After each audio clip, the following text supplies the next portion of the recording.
Hello guys, today I will be telling one of the patakis of the Odu of the Dilagoon.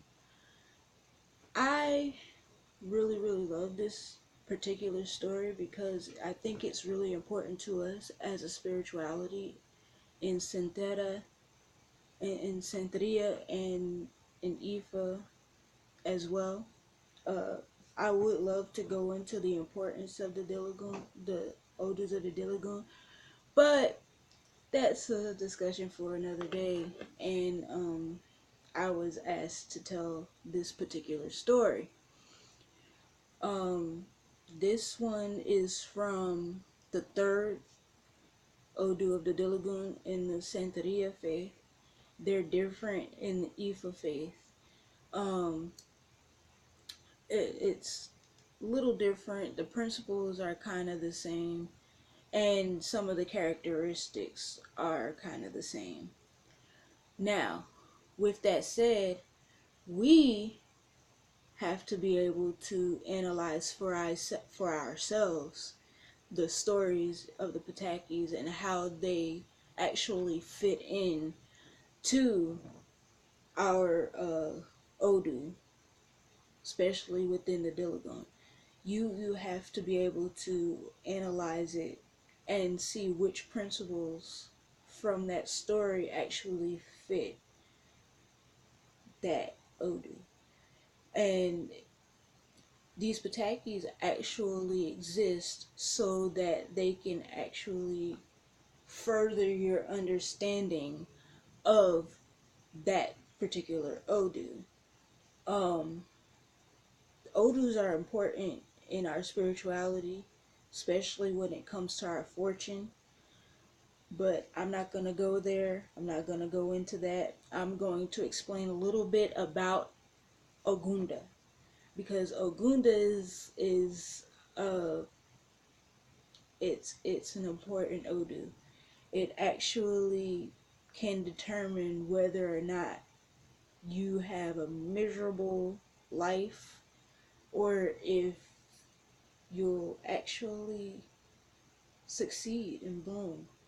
Um, Ogunda is actually a very dramatic, very dark Odu, and a little bit mysterious because of the principle of fatal eventuality. Fatal eventuality actually is a thing of a lot of mystery. It has a lot of things underneath that are explained by the patakis that are in its canon. Um, when we talk about Ogunda, you're talking about something that is going to bring so much chaos and a lot of drama into your life and a lot of dramatic people. It's going to bring a lot of people into your life that don't necessarily need to be there, but they are there to teach you something. Now, fatal eventuality actually is the principle of there is nothing too far away or anything too close that it won't affect your life. Basically, when we talk fatal eventuality, it means that there's something bad that's coming, but we don't know exactly when it's coming.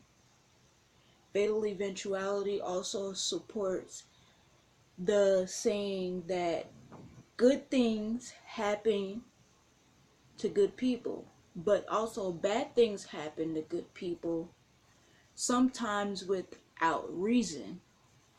And also that bad things happen to bad people with more fatal repercussions, with more fatal um, conclusions. With that said, we have to be able to take these patakis and find the characteristics of Ogunda within that pataki. And that's what's crazy about these patakis. You find so many of these patakis within the canon, and some of them, they're lost forever. Some of them are so long. They're very, very long stories. Like the story of Okano, which is like 4 stories in one pataki. But in Ogunda, you have the first story. This first story is why the chicken or the rooster was first sacrificed.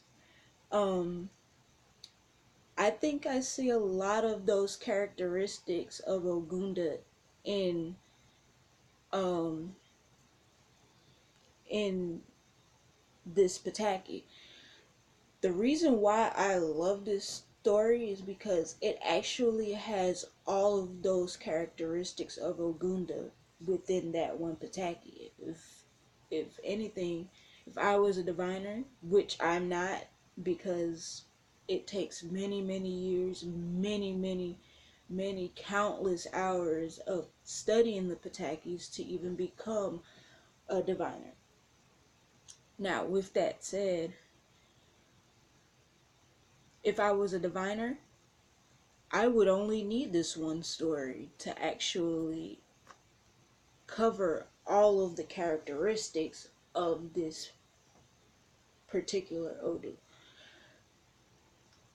I'm going to tell a story.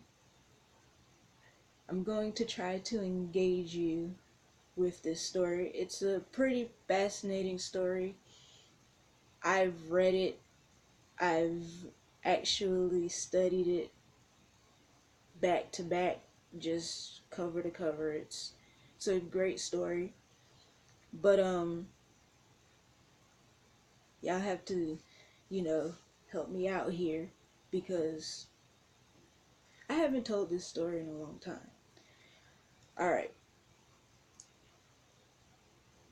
First, we have to start with the rooster. The rooster, at one point, he was very cocky. He was very bullheaded, if you may. So, we're gonna start the story with the first actual part that's in the story. For many centuries, the rooster's song has been very important to the start of the day. Before light, before the sun comes up, the rooster's song was very, very, very important because he was the important tool that helped the sun come up. The sun comes up partially because of the song of the rooster. Now, the rooster believes that he has this very, very important power that brings the sun up every day. Well, in actuality, that he has no powers. He brags and boasts to the animals about his power. He feels he's important. He's the most important thing that happens in the day because he brings the sun up. So the animals, they all gather around to watch the rooster's song bring the sun up. But behind the scenes, there is so much more going on. The rooster starts to sing. He sings and sings, and in each stanza it becomes louder and louder and more annoying. For Alegua, anyway. Alegua hates waking up to the sound of the rooster. Now the rooster, he's singing his song. He's waking up the sun, or so he thinks. But Alegua wakes up and says, "Oh, it's time to wake up Olufin." Olufin is the father of Alegua and Ogun. Alegua's turn. This is Alegua's turn to wake up Olufin. Now, even though the rooster's call is very, very faint, Alegua can hear it because his hearing is very sensitive. And because his hearing is very sensitive, he can wake up to anything. Now, he hears the rooster's call, so he goes to wake up Olofin. Now, Olofin is a very deep sleeper, and Iligua always says to himself, every century, Olofin becomes a deeper, deeper sleeper. And Iligua always notices that every day it is harder to wake Olofin up. So, on this day, on this particular day, Allegra goes and knocks on the door very lightly, but Olofin doesn't stir. So Olofin is sitting in there. He's asleep. He's still asleep. So Allegra starts banging on the door to wake Olofin up. Olofin comes to the door and opens it, and he looks out, and Allegra is sitting there, sleep still in his eyes. He's yawning, and he says under his breath, "I'm glad tomorrow is Ogun's turn to wake up Olofin, because I am tired. I don't want to have to wake him up every day." Olofin hears this because Olofin hears everything. So Olofin kind of just closes the door and rolls his eyes. And so he calls the sun up so that the rooster can stop crowing. And he kind of takes to heart what Allegra just said. But the next day, it is Ogun's turn. So, they're sleeping. All three of them. Allegra, Olofin, and Ogun. So, the rooster, he's already up. He has already begun to start his day. And the animals have come around like they do every other day to watch the rooster bring the sun up. Now, the rooster thinks he is of so much importance because he helps to bring up the sun. But he doesn't know what goes on at the palace with Olofin and Allegra and Ogun. So he's crowing. He begins to crow. And it starts out soft, just like any other day. And every stanza becomes louder and louder. Now, he's sitting here and he's becoming hoarse. It's becoming late and the sun's not coming up. And he's wondering why. So, in a desperate move, he says, "Okay, all of the animals, we have to come east. We have to go further east to bring up the sun." So, all the animals follow him further east so that they can watch him bring up the sun. He begins singing again. after they run towards the east, he begins singing again. And after he begins singing, this chaos begins brewing because the animals don't know what's going on. And because they don't know what's going on, they become scared. They have so much fear in them. So the rooster keeps crowing. He keeps crowing and keeps crowing.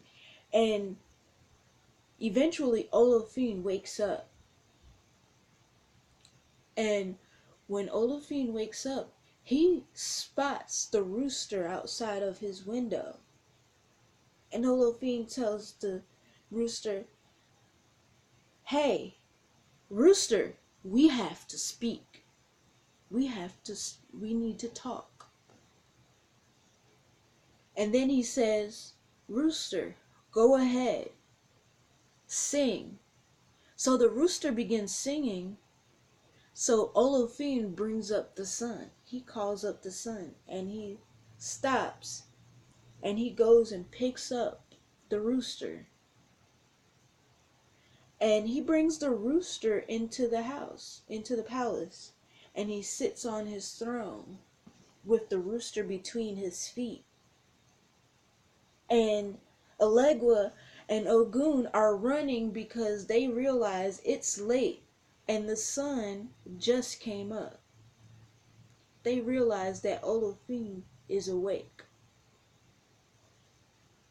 And Olafine sits there with the rooster sitting between his legs, and he says, "The rooster woke me up this morning. And yes, Allegua, if I sleep for a day, the world would be in chaos. You should have seen the chaos outside of my window this morning." And Allegua looks at Ogun. Ogun looks at Allegua. And they're afraid.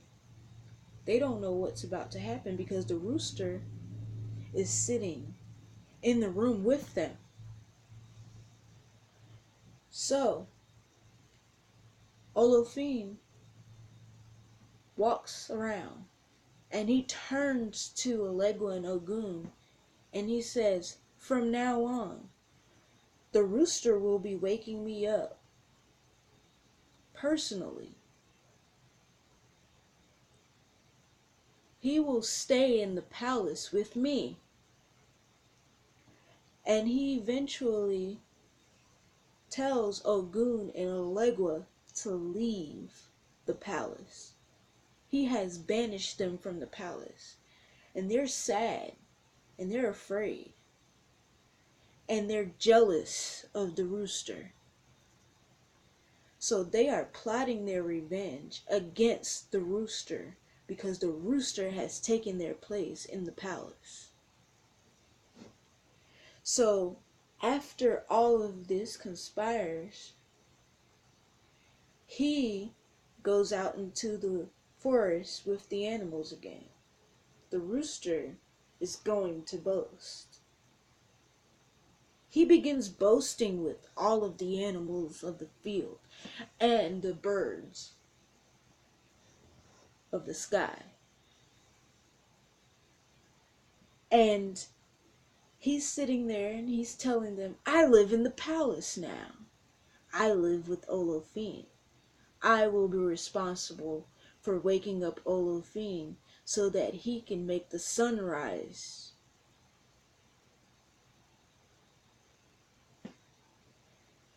And Olafine is in the palace. He knows not what's happening. But ever since Olafine was honest with the rooster, after he told him what was really happening, the rooster still felt he was more important than he really was. So, Olafine has already told him. He told him, I have to be honest with you. You do not bring up the sun every morning. I bring up the sun in the morning. I cause it to rise. And Alegua and Ogun hear you sing every day. And they wake me up. So, the rooster, he's still very, very stubborn and very pig-headed, and his ego is still huge. And he says to Olafine, yes, but I start the process, so therefore I am still important. And he's telling this to the animals. He's telling this story to the animals. But Legua and Ogun are still close by, and they're listening to him tell this to all the animals. And with their jealousy, they want to frustrate and upset the rooster as he's telling his story. So Alegua turns around and says, no, Olafin doesn't stay in the palace. No, he doesn't. And then Ogun comes out behind him and he said, even if he does, the rooster does not live in the palace. And the rooster becomes very frustrated and angry. So he goes searching for proof.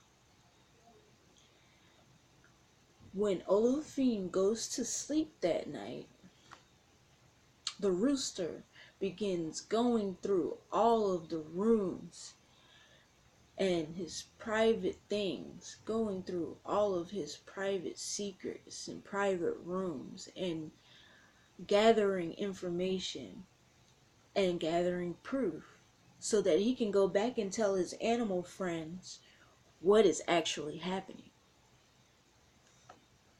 So, the next morning, after he wakes up Olafine and the sun comes up, he goes out and he tells all of his animal friends all of Olafine's deepest, darkest secrets, all of his forbidden truths. And Alegua and Ogun, of course, because they're trying to get revenge on the rooster, they go and they tell Olafine, Olafine, Olafine, father, father. The rooster is telling all of your secrets. He has gone through all of your rooms and gathered information about you. And Olafine says, no, no, you're only saying this because you are jealous of the rooster. Ogun says, no, we're not. And Alegua, not wanting to lie, says, yes, we are jealous. But we're telling the truth. And Olafine says, no, no. He's not telling my secrets. He's loyal to me and he helps me to bring up the sun every morning. So Olafine is sitting there and he's contemplating. And finally, Alegua says, you hear everything. Listen to what the rooster is saying about you to all the other animals. So Olafine closes his eyes and listens to what the rooster is saying to all of the animals in the field, in the forest. And he realizes and he hears everything. he's telling all of his secrets. And all of a sudden, Olafine becomes angry. And he says, "You are telling the truth, Olafine." Olafine says, "You are telling the truth, Ogun and Alegua. Go out and get the rooster." So the rooster realizes that Alegua and Ogun are after him. So he runs. So Alegua runs after him and he catches him. And he brings him back to the palace. And he sits him in front of Olafine. And Olafine says, "You have been telling my secrets." And the rooster denies it. He says, "No, no, I have not told your secrets." And Olafine says, "No, you are lying. I heard you. I heard you with my own 2 ears." And the rooster admits it. He finally does. He says, "Yes, I've been telling your secrets, but I needed proof to tell my friends that I live in the palace." And Olafine says, "You have gone through my secret forbidden rooms and gathered information that you had no business knowing. That is treachery enough. And worse, you have gone out into the world and told my secrets. So therefore, you must be punished." So Alegua says to Olafine, "What is the punishment for treachery?" And Olafine says, "Death. You have betrayed me, so now you must die." So Olafine says, "Okay, we must kill him." And the rooster runs. He dashes to try to get out of the room, but Ogun is too fast. He picks him up, and with one swift move of his wrist, he breaks off the rooster's head and tastes first blood. And then him and Alegua share what's left of the rooster. And this is why the rooster and all of his kind, the chickens, the eggs, and everything else, every other species of chicken or rooster gets sacrificed to the Orishas. To the Orishas. The Orishas, to this day, receive sacrifices of rooster or chicken because the chicken betrayed Olafine. And to this day, Ogun takes first blood. Then Alegua eats. And then the rest of the Orisha take their share. If it was not for his betrayal of Olafine, the rooster would never have been sacrificed. And that is the end of our story. Peace, unity, love, and Ache. And like I said, in this story, you actually get every characteristic of Ogunda, the third Odu of the Dilagun in the Lukumi stories. You get fear, distrust, betrayal, fatal eventuality. And that fatal eventuality, that bad things happen to bad people, but with greater consequence. And bad things also happen to good people sometimes for no reason. This is a great example of bad things happening to bad people. And that is the end of our story time.